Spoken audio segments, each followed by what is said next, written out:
حضرت عمر کے دور میں ایک دفعہ دو عورتوں نے ایک ہی جگہ دو بچوں کو جنم دیا، ایک لڑکی اور ایک لڑکے کو۔ اس کے بعد دونوں عورتوں کا آپس میں جھگڑا ہو گیا۔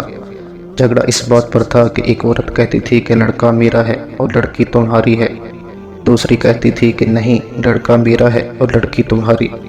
لوگوں نے جب ان کا جھگڑا دیکھا تو ان دونوں عورتوں کو حضرت عمر کے پاس لے گئے اور سارا قصہ بتایا اور کہا آپ ان میں ٹھیک فیصلہ کریں۔ حضرت عمر نے کہا حضرت علی کو بلایا جائے، وہ ان کا ٹھیک فیصلہ کر سکتے ہیں۔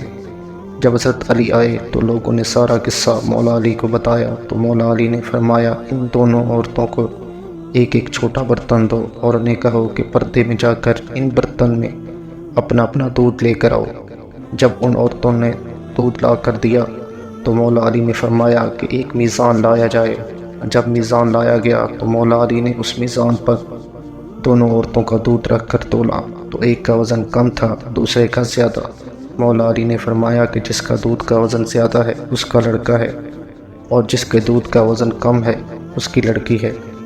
یہ دیکھ کر لوگوں نے کہا یا علی آپ نے فیصلہ کہاں سے اور کیسے کیا ہے؟ مولا علی نے فرمایا قرآن سے۔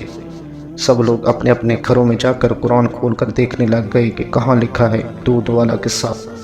رات بھر قرآن سے ڈھونڈ ڈھونڈ کر جب کسی کو کچھ نہ ملا تو صبح سب لوگ مسجد میں جمع ہو گئے، اور جب مولا علی مسجد میں آئے تو لوگوں نے کہا یا علی آپ نے تو کہا تھا کہ کل والا فیصلہ آپ نے قرآن سے کیا ہے، مگر ہم سب نے ساری رات قرآن سے ڈھونڈا مگر ہمیں کچھ نہیں ملا۔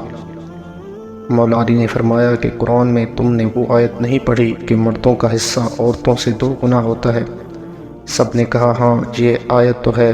مولا علی نے فرمایا اسی آیت سے ہی تو میں نے فیصلہ کیا تھا۔ سبحان اللہ۔